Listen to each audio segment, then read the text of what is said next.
श्रीराम नमस्कार. उपसौर आणि अपसौर या जे काही 10 भाग प्रसारित केले त्यातला आज हा शेवटचा भाग आहे त्या विषयाचा. 27 तारखेपर्यंत अपसौर हे सुटण्यास सुरुवात होईल असं मागच्या भागात सांगितलं होतं की पाऊस थांबेल, कुठं तरी भूकंप होऊ शकतो, पण माझ्या बघण्यात किंवा ऐकण्यात तो काही झाला नाही. पण शारीरिक ज्या व्याधी म्हणजे शरीरावरती होणारे परिणाम हे मात्र प्रचंड प्रमाणात मला लोकांकडनं ऐकायला मिळाले. त्यांच्यावर झालेले परिणाम काय आहे, आता पृथ्वी सूर्याकडं परत जी गतीच्या अनुषंगाने जवळ जाईल ती आता 23 ते 35 ह्या अंशामध्ये कोन करून आलेली आहे कालपासून. आता ह्याच्यात काय होतं, जसं मी सांगितलं की जेव्हा अपसौर लागलं तेव्हा अग्नी, वायू आणि पृथ्वी ह्या 3 तत्व बिघडतात किंवा नष्ट होतात आणि जल आणि आकाश त्याचा फायदा घेतात आणि स्वतःचं अस्तित्व दाखवतात. आता ही तिन्ही तत्व ही वास्तविक 24 ते 25 ऑगस्टला परत आपल्या देहामध्ये शिरायला सुरुवात झाली. म्हणजे वातावरणात ती आता परत परतायला होतीच, पण आता त्याचं स्वतःचं अस्तित्व दाखवायला सुरुवात केली. मनावर होणारे फायदे, अस्वस्थता, घाम येणे, कारण नसताना चिडचिड होणे, हे 3 मुख्यत्वे त्याचे गुण आहेत की जसं म्हणतात ना की प्रवेशद्वारातनं आता आत प्रवेश करणार आहेत. तर ह्या 3 गोष्टी आहेत.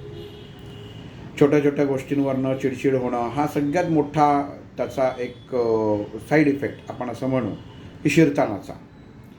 कारण तिन्ही तत्त्व जेव्हा आत शिरतात तेव्हा परत त्यांच्यात ते म्हणतात की आता हा देह मला परत मिळाला, आता माझं अस्तित्व पहिलं दाखवतो. त्यामुळं ह्या तिन्ही अग्नी, वायू आणि पृथ्वी ह्यांनी शरीरामध्ये काय बदल होतात, विचारांमध्ये काय बदल होतात, तर शरीरामध्ये मुख्यत्वे उष्णतेचे विकार सुरू होते. म्हणजे तोंड येणं, कोरडेपणा, त्याच्यानंतर एक सर्दी असल्याचा भास होणं. सर्दी नसते पण सर्दी असल्याचा भास होणं, सर्दी अडकण्याचा भास होणं, स्वतःचे हृदयाचे ठोके अनियमित होणं, शांत झोप न लागणं, भास होणं, शरीरामध्ये एक प्रकारची ऊर्जा, वेगळी उष्णता निर्माण झाली याचा भास होणं आणि थोडंसं दोलायमान होणं. मुख्यत्वे कान, नाक ह्याच्यावरती याचा परिणाम जास्त होतो. घसा, कान, नाक, घसा. पृथ्वी तत्व जेव्हा हलतं तेव्हा सगळ्यांना माहिती आहे की कानामध्ये जेव्हा प्रॉब्लेम येतो तेव्हा मनुष्याला असं गरगरल्यासारखं व्हायला लागतं. तसं आता पृथ्वी तत्व परत आलं म्हटल्यावर ते काबीज होणार आणि एवढे 1 महिना तिथं जी पोकळी निर्माण झाली आहे त्याच्यावरती ते निश्चितच हावी होणार. त्याच्यातनं त्रास होऊ शकतो. विकनेस उष्णतेमुळे आता होऊ शकतो. अगोदरचा विकनेस वेगळा होता, हा विकनेस तुम्हाला उष्णतेने जाणवणार. डॉक्टरांना डायग्नोस होणार नाही. व्हायरल, मागच सांगितलं की व्हायरल म्हणून ते गोष्ट सोडून दिली जाईल. पण वास्तविक आपल्या देहामध्ये जे जुन्या काळी आपण घरामध्ये खाणं पिणं आपली रोजची गोष्टी असायच्या ऋतुमानानुसार, तर त्याच्यात जे पदार्थ होते ते ह्या गोष्टींचं आपल्या शरीरावरती परिणाम होऊ देत नव्हते किंवा मनावर परिणाम होऊ देत नव्हते. पण आता त्याचा घरामधले संस्कारच कमी झाले आहेत. त्याच्यामुळं जेवणाच्या सवयी बदललेल्या आहेत. अगदीच काही मोजक्या घरामध्येच वरण भात, तूप, मीठ, लिंबू हे रोज खात असतील, पण ते किती महत्त्वाचं आहे हे हळूहळू कळेलच. जसं जसं जग पुढं जातं आहे तसं आपल्या पदार्थांची चव आणि शरीरावर त्याचं उपयुक्तता हे यापुढं कळेलच त्याला. त्यामुळं मागच्या याच्यामध्ये जप सांगितला होता, ओम द्राम नरसिंहाय नमः, हा तुम्ही अजूनही म्हणू शकता. आता फक्त काय करायचं, आता ऊर्जा आहे, नरसिंह ही ऊर्जेची देवता आहे. तर त्याच्यामध्ये ओम द्राम नरसिंहाय नमाच्या ऐवजी ओम रीम द्राम नरसिंहाय नमा, रीम शब्द लावायचा. तर याचा जप करा, जेवढा जमेल तेवढा करा.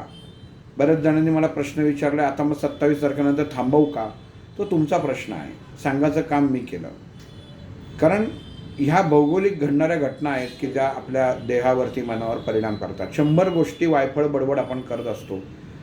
तर ओम रीम द्राम नरसिंहाय नमा हा काही अवघड शब्द किंवा जप नाही आहे की आपण करू शकणार नाही. याचा शरीरावर उत्तमच परिणाम होणार आहे. ज्यांना रक्तपित्ताचा दोष आहे तो आता 1-2 आठवड्यासाठी थोडासा वाढेल. शरीरातलं पित्त वाढेल, अंग वाढायला सुरुवात होईल. शरीरातला कुठला भाग कुठं दुखतोय हेच सांगणं अवघड होईल. दुखतंय निश्चित. कमरेच्या खालच्या भागांवरती सगळ्यात जास्त त्याचा परिणाम होतो. हे जेव्हा हा भौगोलिक बदल होतो पृथ्वी सूर्याचा, अपसौरचा, तेव्हा. आणि सुरक्षितता वाटत नाही.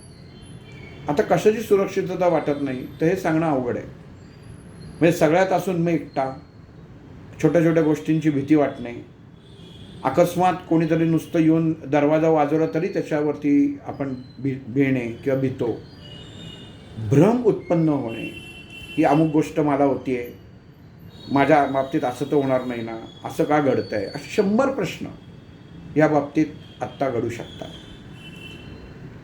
आता अग्नितत्व, वायुतत्व आणि पृथ्वी तत्व ह्या ज्या 3 पंचतत्व ज्या ज्या राशीमध्ये आहेत, ही 3 तत्व, त्यांना हे विशेष करून आत्ता सध्या जाणवेल की ह्या गोष्टी त्यांच्या बाबतीत चालतायत आणि घडतायत.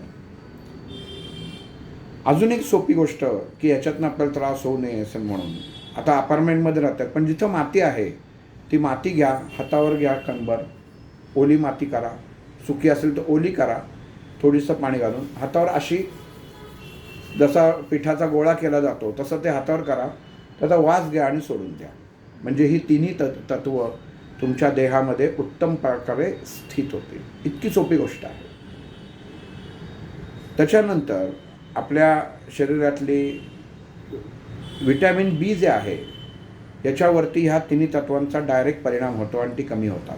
त्यामुळे उष्णतेचे प्रकार आत्ता या पुढच्या 20 दिवसामध्ये वाढू शकतात. पण मग त्याच्यासाठी आम्ही थंड काय खायचं का, काही काय म्हणजे आता घसा जर समजा तुमचा दुखत असेल तर घसा शेकाचा तर शेकू नका. घसा आपण जेव्हा दुखतो तेव्हा आपण म्हणतो की मी गुळण्या करते, घशाचे बरं वाटतं, तर इथं उलट क्रिया होईल. तुम्ही जेवढ्या गुळण्या कराल तेवढा त्रास जास्त होईल. हा अपसौरचा परिणाम. इथं काहीच करायचं नाही आहे. जर तुम्हाला घसा दुखत असेल तर सोपं आहे. आपल्या पृथ्वी तत्व या कानाशी निगडीत असतं. नुसता असा हात धरा, तुमचा घसा दुखणं कमी होईल.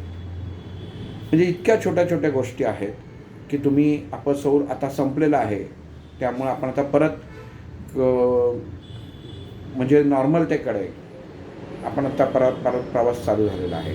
पण ह्या 2 आठवड्यामध्ये ह्या सर्व गोष्टी ह्या निश्चित जाणवतील. पुढच्या वर्षीचं अपसौर आलं की तेव्हा त्याच्यामध्ये काय होतं ते आपण पाहूच, नक्की काय आहे ते पाहू. पण आत्ता सध्या तरी ओम रीम द्राम नरसिंहाय नमा हा जप खूप सगळ्यांना फायदेशीर ठरेल. हा विषय उपसौर आणि अपसौर हा इथं थांबवतो, कारण वाढवायचं म्हटलं तर वर्षभर बोलण्या इतपत हा गहन विषय आहे.